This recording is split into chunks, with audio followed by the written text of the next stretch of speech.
እና ውዶች ይሄን ይመስላል። አላህ የዱንያ ቆይታችሁን የምድር የቆይታ ጊዜያችሁን ከሁኔታ ወደ ሁኔታ በየጊዜው እንቀያይረዋለን አለ አላህ ሱብሓነሁ ወተዓላ።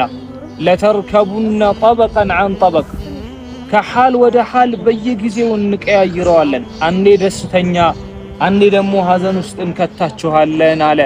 ለምን ሲባል ደስተኛ ብቻ አድርገን ካከረምናችሁ ከደስታ ብዛት አላህን እንዳትረሱ፣ ደስታው አላህን እንዳያስረሳችሁ ወደ ሐዘን እንወስዳችኋለን።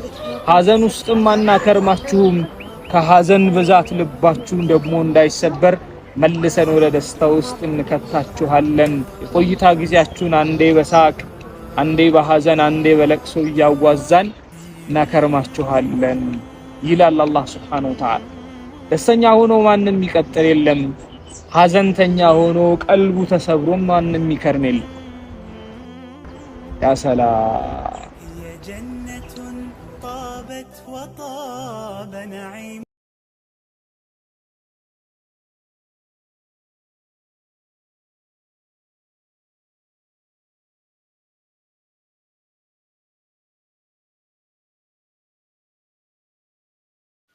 አሰላሙ አለይኩም ወራህመቱላሂ ወበረካቱ። ውድና የተከበራችሁ ዩቲዩብ ተከታታዮች እንዴት ናችሁ?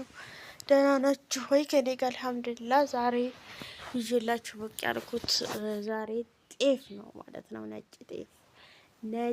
ጤፍ ማለት ነው። እና ያው እንግዲህ እኛ ጤፍ አሰፋፈርና ጤፍ ስንት እንደሆነ ዛሬ በዝርዝር ነግራችኋለሁ። ይኸውላችሁ ጤፍ በጣም ውድም ነው ብዬ ነው እንደኔ በድሮ ስናስበው አሁን ያለበት ደረጃ በጣም ከምላችሁ በላይ ነው ውድነቱ። ግን ዘንድሮ ረክሷል ብለዋል ማለት ነው። ዘንድሮ ያው 85 ብር ገብቷል ነጭ ጤፍ።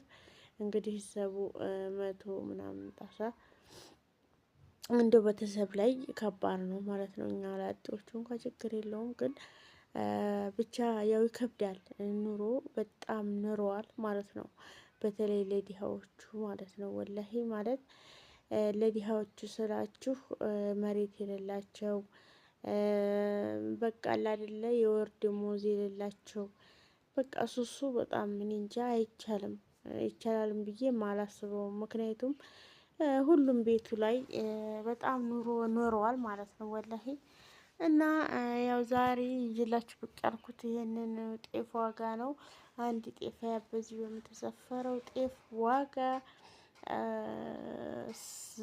100 ገብታ ነበር ማለት ነው። አሁን ግን ያው ትንሽ ቀነስ ብላለች። 80 ገብቷል ማለት ነው። 85 ገብቷል። 85 ነጭ ጤፍ ማሻአላ ነው። ያው እንደ ኑሮ ስናስበው ግን እንኳን 85 ብቻ ይከብዳል ወላሂ። ማለት እንደ ሁኔታው ሲታሰብ ከባድ ነው። እና የሁላችሁ ጤፍ 85 ገባ ማለት ነው። እንግዲህ እኔ ጤፍ ገዝቻለሁ አልሐምዱሊላህ። ብቻ ይከብዳል ማለት እንደ ሁኔታው ሲታይ አውጡ ቢላ ነው። ብቻ አልሐምዱሊላህ ሁሉም ነገር ለሄደ ነው። የኢትዮጵያ ኑሮ እንግዲህ ልፋትና ልፋት ብቻ ነው። አረብ ሀገር ልፋት እንላለን እንጂ እኔ እንጃ ኢትዮጵያ በጣም ልፋት አለ። ወላሂ ዒሽ ማሽእተ ፈኢነከ መይት። የፈለግከውን ያህል ኑር የፈለግከውን ያህል። አንተ ግን በመጨረሻ ሟች ነህ። የፈለግከውን ያህልም ውደድ። ከዛ ከወደድከው ነገር የምትለያየው ነህ። አስቡት፣ ትላንት የነበረው ዛሬ አጥቷል።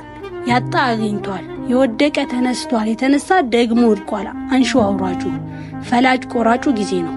የጊዜ ባለቤት ደግሞ አላህ ነውና ለተርከቡነ ጠበቀን ዐን ጠበቅ አለ። ከሁኔታም በኋላ ወደ ሌላ ሁኔታ ትለዋወጣላችሁ። በዚህ ምድር ላይ የማያልፍ ምንም ነገር የለም። ወይ እሱ ያልፋል ወይ እኛ እናልፋለን። ወይ እሱ ይሄዳል ወይ እኛ እንሄዳለን። ከህይወት በኋላ ሞት እንዳለው፣ ከማግኘት በኋላ ማጣት እንዳለ፣ ከሁኔታዎች በኋላ ወደ ሌላ ሁኔታ መለዋወጥ እንዳለ ሁሉ ከመውደቅ በኋላ መነሳት አለ። ከማልቀስ በኋላ መሳቅ አለ። ከችግሮቻችን በኋላ ሌሎቻችን ይመጣሉ። አብሽሩ፣ ይሄም ያልፋል። አብሽሩ፣ ይሄም ይሄዳል። አብሽሩ።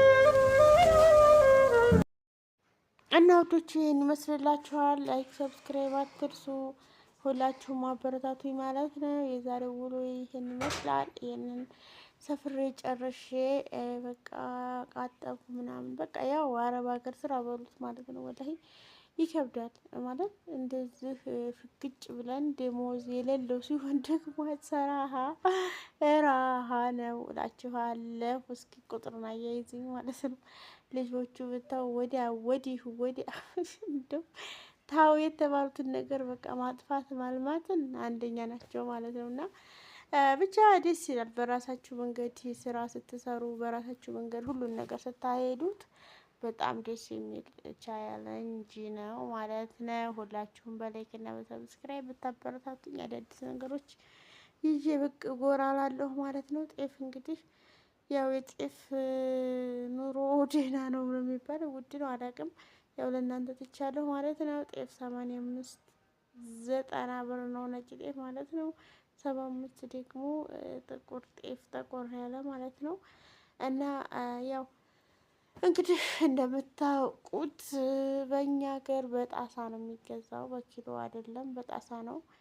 ጣሳውን ቀጥቅጬ ራሴ ተቀጥቅጧል ማለት ነው አብሬ 100 ምናምን ጣሳ እንግዲህ 10,000 ብር 11,000 ብር ነው እንግዲህ 100 ጣሳ ማለት ስንት ኪሎ መሰላችሁ?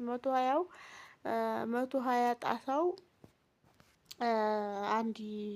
አንድ ኩንታል ነው ማለት ነው እንግዲህ እና 121 ኩንታል ጤፍ ለስንት ጊዜ ነው የሚያበላው? ማለት ቤተሰብ ላላቸው ሰዎች 120 ጣሳ እንግዲህ አንድ ኩንታሉ ስንት ጊዜ ያበላል? ያው ለላጤዎቹ ለኛኛ ችግር የለውም፣ ያው ትንሽ ያዛልላል እና ግን ስናስበው ወላሂ በጣም እኔ እንጃ፣ ኧረ በጣም ከባድ ነው። ብቻ አልሐምዱሊላህ ዋናው ጤንነት ነው። ለሰው ልጅ ጤንነት ካለ ሁሉም ነገር አለ። ሁሉም ነገር በቃ ሁሉም ሙሉ ነው ብለን እናስበዋለን ማለት ነው። እና ውዶቼ ይሄን ይመስልላችኋል ዛሬ የጤፍን እንትን ይዤላችሁ ብቅ ብያለሁ። ደግሞ ነገ ደግሞ አንዱን ነገር ስንሰራ ይዘን ብቅ እንላለን ኢንሻአላህ። ላይክ ሰብስክራይብ እያደረጋችሁ ማበረታታችሁን አትርሱት ማለት ነው። ያው እንግዲህ አዳዲስ ነገር ደግሞ ይዘን እንድንመጣ ሲጀመር እያበረታታችሁኝ አይደለም፣ እየተበረታታሁ አይደለም፣ እየደከምኩ ነው ያለሁት። እንግዲህ አላህ ሱብሃነሁ ወተዓላ ይርዳኝ እላችኋለሁ። አሰላሙ አለይኩም።